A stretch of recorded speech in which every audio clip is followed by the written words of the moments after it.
अस्सलाम वालेकुम। उम्मीद करता हूँ आप सब ठीक होंगे। आज जिस टॉपिक के ऊपर हम बात करने जा रहे हैं वो है why 90% of traders lose their money at start.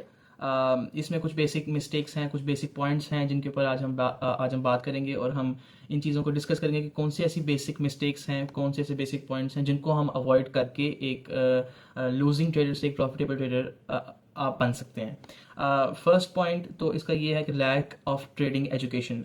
Trading education एक ऐसी चीज़ है कि जब भी एक ट्रेडर स्टार्ट करता है तो वो इस माइंडसेट से स्टार्ट करता है कि अभी मैं पैसे डालूंगा और 21 दिन में पैसा डबल होकर वापस आ जाएगा and this kind of stuff. लेकिन ऐसा बिल्कुल भी नहीं, ट्रेडिंग ऐसा बिल्कुल भी नहीं है। ट्रेडिंग कोई गैम्बलिंग की तरह नहीं है। अगर आप इस गैम्बलिंग के माइंडसेट से आते हैं तो फिर तो आपका कुछ नहीं बनने वाला, ये गारंटी है। लैक ऑफ एजुकेशन से मुराद ये है कि आपको पता ही नहीं है कि आप ट्रेड कौन से कॉइन में ट्रेड ले रहे हैं, कौन से कॉइन में आप इन्वेस्टिंग कर रहे हैं और कौन से कॉइन में आप अपने पैसे डाल रहे हैं और क्यों डाल रहे हैं। फॉर एग्जांपल मैं आपको कहता हूँ कि भाई इसमें पैसे डालो, भाई शिबा अच्छा कॉइन है, आप इसमें पैसे डालो, तो आप क्यों पैसे डालेंगे? आपकी कोई रिसर्च ही नहीं है। मेजर पॉइंट ये होता है कि कोई भी बंदा आपको, जब आप स्टार्टिंग में क्रिप्टो में घुसते हैं, ट्रेडिंग में घुसते हैं, तो स्टार्टिंग में आपको कोई भी बंदा, फॉर एग्जांपल हम 2021 की मिसाल ले लेते हैं, किसी बंदे ने कहा कि हमें डॉज कॉइन बाय करना है। एक बंदे ने एक मशवरा दिया अपने दोस्त को कि हम आज डॉज कॉइन बाय करना है। डॉज कॉइन में बड़ा पैसा बनता है, बहुत पैसा बना है, बहुत लोग इससे अमीर हुए हैं। कुछ सक्सेस स्टोरीज हैं जिन्होंने उसका ब्रेन डाइवर्स कर दिया उस तरफ और उसको एक क्रेविंग होना शुरू हो गई कि अब मैं डॉज कॉइन में इन्वेस्ट करूंगा। तो बेसिक मिस्टेक ये होती है आपकी कि आप सुनी सुनाई बातों पे यकीन कर लेते हैं और पैसे लगा देते हैं और अनफॉर्चुनेटली आप पैसे गवा देते हैं। स्टार्टिंग में ऑफ कोर्स मेरा भी हाल कुछ ऐसे ही था। मुझे भी किसी ने मशवरा किया कि आप ये वाला कॉइन बाय कर लें, तो मैंने कहा ठीक है मैं कर लेता हूँ कॉइन। एंड ऑफ कोर्स वो अपनी रेजिस्टेंस पे था जब मैंने बाय किया और अनफॉर्चुनेटली वो नीचे आ गया। दूसरा पॉइंट इसका ये है lack of risk management. Risk management इसके ऊपर हम आगे जाके बहुत डिस्कस करेंगे कि रिस्क मैनेजमेंट की क्या स्ट्रैटेजीज होती हैं, रिस्क मैनेजमेंट किस तरह करते हैं, बेसिक रिस्क मैनेजमेंट क्या होता है, रिस्क मैनेजमेंट के कितने तरीके के स्ट्रैटेजीज हम खुद बना सकते हैं और हमें क्यों रिस्क मैनेजमेंट करना चाहिए, आगे जाके हम डिस्कस करेंगे। लेकिन आज के टॉपिक में मैं आपको ये बता दूं कि रिस्क मैनेजमेंट सबसे इंपॉर्टेंट चीज़ है ट्रेडिंग में। मैं ये क्यों कह रहा हूँ कि आप जब तक रिस्क मैनेजमेंट नहीं ना करेंगे तब तक आप पैसे गवाते ही चले जाएंगे। इस बिकॉज के फॉर एग्जांपल हमने $1000 किसी कॉइन में इन्वेस्ट कर दिया और हमने -10% पे अपना रिस्क मैनेजमेंट प्लान किया, तो वो -10% पे आप जब आएंगे तब $900 आपके उस टाइम होंगे अकाउंट में, तो आपकी ट्रेड ऑटोमेटिकली क्लोज हो जाएगी। ये रिस्क मैनेजमेंट होता है। अगर फॉर एग्जांपल वो प्रोजेक्ट $500 तक आपका गिर जाता है तो कोई रिस्क मैनेजमेंट नहीं है, तो वो $400 आपका मजीद लॉस हो गया अगर आपकी रिस्क मैनेजमेंट नहीं है। और रिस्क मैनेजमेंट के ऊपर अगर मैं बात करने बैठूं तो काफ़ी टाइम लग जाएगा, इसलिए हमने आगे चैप्टर से इसके लिए रिलेट किए हैं। आप जैसी सीरीज़ फॉलो करेंगे आहिस्ता आहिस्ता आपको पता लगेगा कि रिस्क मैनेजमेंट क्या है, इसकी स्ट्रैटेजीज़ क्या होती हैं, क्यों इंपॉर्टेंट है। तो रिस्क मैनेजमेंट लोग स्टार्टिंग में नहीं करते, जिसकी वजह से ज़्यादातर लोग अपना पैसा गंवा देते हैं। और अक्सर ये कि आगे जाके हम डिस्कस करेंगे कि आप अपना पैसा किस तरह सेव कर सकते हैं रिस्क मैनेजमेंट के साथ। तीसरी चीज़ ये है फ्यूचर ट्रेडिंग। फ्यूचर ट्रेडिंग इतनी ख़तरनाक है। मेरे 2-3 दोस्त हैं और उन्होंने स्टार्टिंग में फ्यूचर ट्रेडिंग करना शुरू कर दी। आई डोंट नो उन्होंने किससे सुना कि स्टार्टिंग में आपको फ्यूचर ट्रेडिंग सूट करेगी और ये वो। फ्यूचर ट्रेडिंग की सक्सेस स्टोरी लोग सुनते हैं कि मैंने फ्यूचर की ट्रेड्स ली, मैंने ये कर दिया, मैंने वो कर दिया और मैंने पैसे बनाना शुरू कर दिए। अब हम उसके पीछे नहीं देखते कि उसकी उस बंदे की कितनी स्ट्रगल्स थी, उस बंदे ने कितने पैसे गंवाए हैं फ्यूचर ट्रेडिंग में। हम वो नहीं देखते, हम सिर्फ उसका पॉजिटिव साइड देखते हैं, नेगेटिव साइड्स हम उसकी देखते नहीं हैं, जिसकी वजह से हम फ्यूचर ट्रेडिंग में घुस जाते हैं। मेरे 2-3 दोस्त हैं जो फ्यूचर ट्रेडिंग में घुसे। ऑफकोर्स पहले उनको 5-10% का प्रॉफिट हुआ और आहिस्ता आहिस्ता जब जैसे ही वो आगे जाना शुरू हुए और उनके सारे के सारे जितना भी उन्होंने क्रिप्टो में डाला था वो सारा लिक्विडेट हो गया। लिक्विडेशन का ये मतलब है कि वो सारा खत्म हो गया। लिक्विडेशन का ये मतलब होता है कि आपके पैसे खत्म हो गए।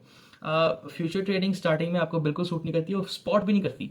उसकी रीज़न ये है कि आपको सबसे पहले, मैंने पहला पॉइंट आपको समझाया, लैक ऑफ ट्रेडिंग एजुकेशन। जब तक आपको ट्रेडिंग एजुकेशन नहीं है कि मैं ये क्यों बाय कर रहा हूँ, तो तब तक आप ट्रेड ले ही ना। वो फ्यूचर हो, स्पॉट हो, किसी तरह की भी वो ट्रेड हो, लेवरेज ट्रेडिंग हो, स्पॉट ट्रेडिंग हो, किसी तरह की भी ट्रेड हो, आपका वो लेना बनता ही नहीं है। बिकॉज आपके पास उतनी एजुकेशन नहीं है आपके पास, आपको पता ही नहीं है कि आप क्यों बाय कर रहे हैं। तो ऑफ कोर्स ये कुछ पॉइंट हैं, उनकी वजह से आपका जो पोर्टफोलियो है वो डाउन टू 90% और ज़्यादातर लोगों के लिक्विडेशंस भी हो जाती हैं इसमें। फ्यूचर ट्रेडिंग इतनी लीथल है कि स्टार्टिंग में जब आपको कुछ समझ नहीं आ रही होती, आप ट्रेड लेते हैं, आप शॉर्ट करते हैं फॉर एग्जांपल, तो सारे पैसे जब आपकी लिक्विडेशन हो जाती है तो उसके बाद आपका मार्केट से ट्रस्ट उठना शुरू हो जाता है। जब आपका मार्केट से ट्रस्ट उठता है, दैट मीन्स कि आप मार्केट में आप दोबारा नहीं आने वाले। That's no chance, there is no chance कि आप मार्केट में आप दोबारा आएंगे और क्रिप्टो ट्रेडिंग करेंगे। आप वहाँ से एलिमिनेट हो जाते हैं और आपका मार्केट से ट्रस्ट उठ जाता है। और इवेंचुअली आप जाके लोगों को कहते हैं कि फ्यूचर हराम है और फ्यूचर ये है। दैट्स अ डिबेटेबल टॉपिक, हम उसके बारे में कभी बात नहीं करेंगे इंशाल्लाह। और लोग दूसरों का भी ज़हन ख़राब करना शुरू हो जाते हैं। तो ये बड़ा एक मेजर पॉइंट है कि जब भी आपने आना है आपने स्टार्टिंग में पेपर ट्रेडिंग करनी है, पेपर ट्रेडिंग करनी है, डेमो ट्रेडिंग नहीं करनी। वो पिछली वीडियो में मैंने समझा दी कि आपने पेपर ट्रेडिंग क्यों करनी है और किस तरह करनी है। पेपर ट्रेडिंग करनी है, आप एजुकेशन गेन करें, एजुकेशन गेन करके आप ट्रेड बाद में लें। जब आपके पास आप कंफर्म हो इस बारे में कि आपकी ट्रेड जो आप ले रहे हैं वो चलो 100% नहीं तो 80% आई एम श्योर कि मेरी ट्रेड जो मैं ले रहा हूँ मुझे पता है कि मैं कौन सी ट्रेड ले रहा हूँ। तो ये एक बड़ा मेजर पॉइंट है अगेन। और लास्ट या मैंने पॉइंट्स लिखे हुए हैं, लास्ट पॉइंट इसका है इमोशंस। इमोशंस बहुत ज़्यादा रोल प्ले करती है ट्रेडिंग में, ट्रेडिंग साइकोलॉजी भी आगे जाके हम इसको पूरा डिस्कस करेंगे कि ट्रेडिंग साइकोलॉजीज़ क्या हैं और किस साइकोलॉजी से हमें ट्रेड लेनी चाहिए। इमोशंस जब बीच में आ जाते हैं ट्रेडिंग के तो फिर आप रेक्ट अप हो जाते हैं। आप रेक्ट अप क्यों हो जाते हैं? क्योंकि जैसे ही इमोशंस आते हैं तो आपको पता नहीं होता कि आपने अपनी ट्रेड क्लोज करनी है कि उसको होल्ड करना है, या आपने जो स्ट्रैटेजी प्लान की होती है कि यार मैंने इस स्ट्रैटेजी से चलना है, वो स्ट्रैटेजी जैसी फॉर एग्जांपल आप थोड़ा लॉस में जाते हैं तो आपके वो पैसे आप इमोशनल जो अटैचमेंट है वो ट्रेडिंग के साथ लगा होता है। तो ये एक बड़ा मेजर लॉस है ट्रेडिंग में भी, और आपकी फिजिकल हेल्थ पे भी इस पर इफेक्ट हो सकता है। बिकॉज के आप कभी भी जो पैसे आपको अजीज़ हैं आप क्रिप्टो में वो ना लगाएं। ऑफ कोर्स वो रिस्क है, वो जा सकते हैं, वो डूब सकते हैं and stuff like that. But मैं आपको कभी रिकमेंड नहीं करूँगा कि जो पैसे के साथ आप इमोशनली अटैच्ड हैं उस पैसों से आप ट्रेड लें।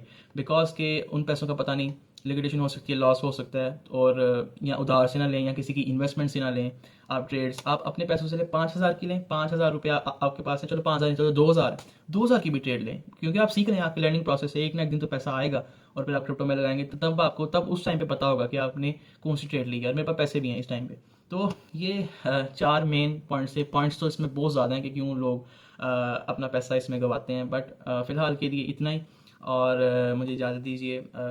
हमारा डिस्कॉर्ड सर्वर है जो कि बिल्कुल फ्री है, उसमें सिग्नल्स आते हैं, एजुकेशनल बेस्ड कंटेंट उसमें आता है, और मार्केट अपडेट्स भी उसमें आते हैं। और किसी तरह का भी सवाल हो और आप बिना हेजिटेशन के उसमें पूछ सकते हैं आप अपने डिस्कॉर्ड सर्वर में।